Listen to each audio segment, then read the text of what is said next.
C'est comme culture.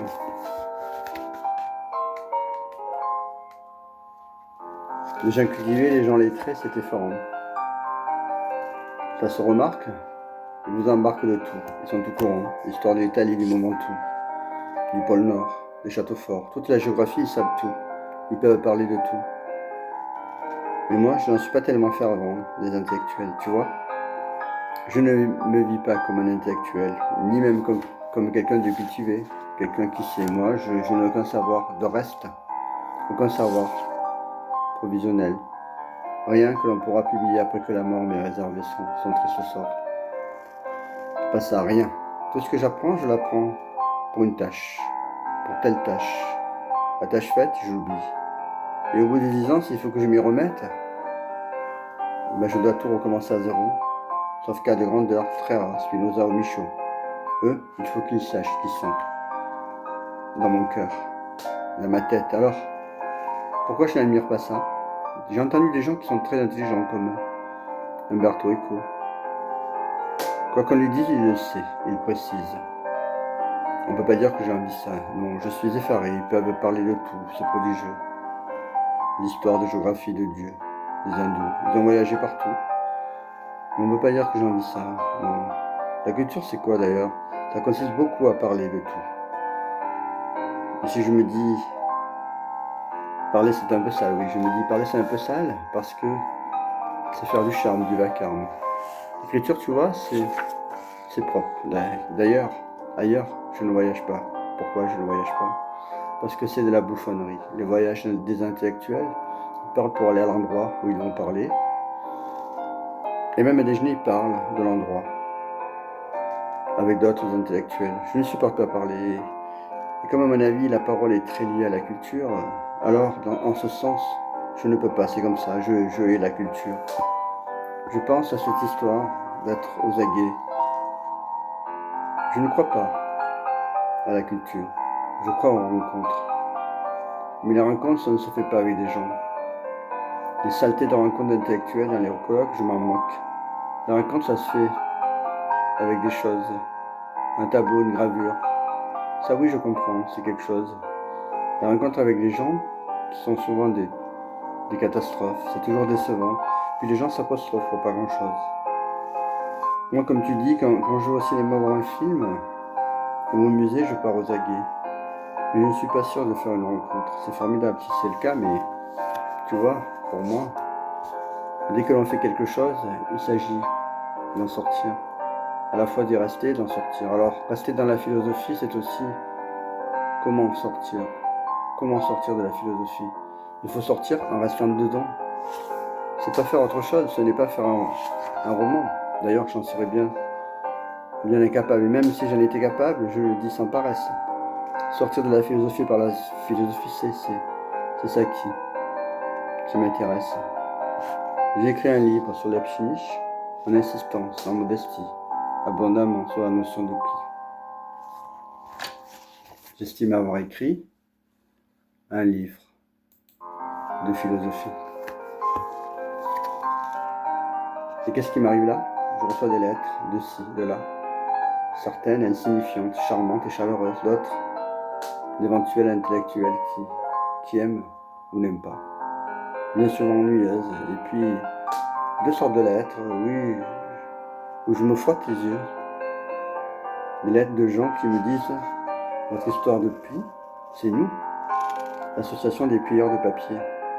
Ce que vous faites, c'est aussi ce que l'on fait, nous. » Et là, ça me rend heureux. Je me dis « J'ai gagné. » Et puis, dans ma boîte à lettres, une autre lettre. Ils me disent aussi « Le pli, c'est nous. » C'est merveilleux, ça me fait penser à Platon. Il avait sûrement raison.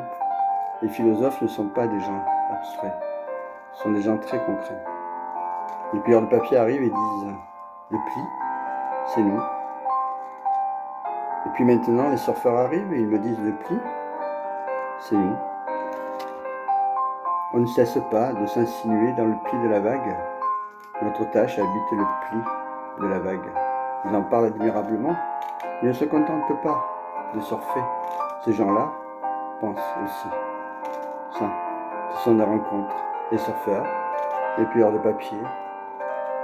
Je suis sorti de la philosophie par la philosophie. J'ai rencontré les pilleurs de papier, pas besoin de les voir. Je serais déçu de me voir, peut-être aussi serait-il déçu. C'est ça la rencontre. Quand je vais voir une exposition, je suis aux aguets, à la recherche d'un tableau, d'une sensation, d'un Picasso qui m'émeut. Au cinéma, au mieux, je risque de faire une rencontre avec une idée. Le film par distraction, c'est pas un travail, c'est pas de la culture, c'est une sinécure, un épouvantail. Ce sont des aguets, je suis aux aguets de quelque chose qui passe, en me disant tiens, est-ce que ça me touche? Que veux-tu que j'y fasse si rien ne se passe, qu'il n'y a pas d'idée, en tirer, je botte, alors je botte en touche. C'est pas une rencontre. Ce que j'aime chez Minelli, chez Lozé, c'est qu'ils sont poursuivis par une idée. C'est avec des choses qu'on fait des rencontres. Avant d'en faire avec des gens, les surfeurs, les plieurs, ce ne sont pas des rencontres avec des intellectuels. Avec les intellectuels, c'est pour leurs travaux d'intellectuels. On fait des rencontres avec le charme des gens, mais pas avec des gens. Je m'en fous des gens. C'est très pauvre la période culturelle actuelle. Tu sais, à la Libération, c'était une période d'émancipation. On découvrait le roman américain Kafka, Sartre, les surréalistes. J'arrête là. La liste. C'était vraiment une atmosphère créatrice. Ce n'est pas le fait de la pauvreté culturelle qui est gênant, c'est l'impudence, c'est l'insolence de ceux qui occupent ces périodes basses. Ils sont beaucoup plus méchants que les gens géniaux. Et en cela, plus ils sont bestiaux, plus ils sont contents. Ils considèrent que la littérature est une petite affaire privée. Pas besoin de lire Kafka, pas besoin de lire grand-chose par ailleurs. Un joli brin de plume fait que par nature.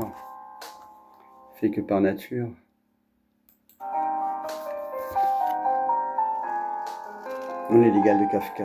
Je les laisse patauger dans leurs erreurs. Ce que je veux dire, je suis allé voir un film très émouvant d'un Russe qui a fait son film il y a 30 ans. La commissaire. Et qui vient de passer seulement maintenant. Et là, j'ai saisi quelque chose d'extrêmement émouvant. Ce film était parfait, mais on se disait avec terreur, c'est un film comme les Russes en faisaient avant-guerre. Notamment, comme naguère, le montage qu'on appelle parallèle, comme si rien de neuf ne s'était passé depuis la guerre. Je me disais, c'est forcé. Il avait été tellement seul dans son travail, un épouvantail dans un champ. Il filmait comme on filmait il y a 30 ans. Tout ce qui s'est passé, tout ce qui s'était passé depuis, il ne l'avait pas su. Il ne l'avait pas vu. Il avait grandi dans un désert. Traverser un désert, c'est pas grand-chose. Ce qui nuit, c'est naître dans un désert. C'est grandir dans un désert. Là, c'est autre chose. Ça, c'est affreux. Impression de solitude profonde, finitude. Quand les choses disparaissent, c'est plus insidieux. Personne ne s'en aperçoit. Pour une raison qui va de soi, quand les choses disparaissent, ça ne manque pas. La période stalinienne a fait tout pour que la littérature russe disparaisse. Le gros des Russes ne s'en est pas aperçu, la peinture a disparu et personne ne s'en est ému. Aujourd'hui, supposons les nouveaux Kafka, qu'on ne les publie pas. Eh bien, qu'est-ce qu'on dirait Qui ne manquerait pas. Un grand génie, un grand auteur, c'est quelqu'un qui apporte de la nouveauté. Si ce nouveau n'apparaît pas, ça ne gêne personne. Ça ne manque à personne. Si Kafka n'avait pas été publié, on ne pourrait pas affirmer que Kafka manquerait. Parce qu'on n'en aurait aucune idée. S'ils sont empêchés d'être publiés, j'ai entendu la déclaration la plus saugrenue, la plus impudente, la plus insolente qui soit. Une maison d'édition osa dire, savez-vous, aujourd'hui on ne risque plus de faire des erreurs avec les moyens qu'on a. Nous les éditeurs, on peut trouver les nouveaux Proust, les nouveaux Beckett, les nouveaux Kafka. Mais comment ferait-il qu'à l'ignorance Mais comment ferait-il, ces chers éditeurs, détecter quelqu'un de tout à fait inimaginable à la trouver, puisqu'on ne peut pas savoir à l'avance ce qu'il pourrait nous apporter, sauf coup de chance. L'écriture n'est pas la petite affaire de chacun. Tout le monde a eu un jour une histoire d'amour, une grand-mère qui meurt, un coup de cœur. Tout ça, c'est pas suffisant pour ne pas... ça ne fait pas un roman. Ce qui définit une période de sécheresse, c'est la nullité du best-seller qui intéresse les distributeurs. Toute littérature créatrice à la Beckett sera écrasée. Ne pas en faire une jaunisse, chers éditeurs. Comme le dit Nietzsche, si quelqu'un lance une flèche dans l'espace, elle retombe, et quelqu'un d'autre viendra la ramasser pour la renvoyer ailleurs. Par bonheur, ça marche comme ça, la création littéraire. Ça passe sur le désert, c'est temporaire, heureusement. Il faut seulement ne pas grandir dans un désert.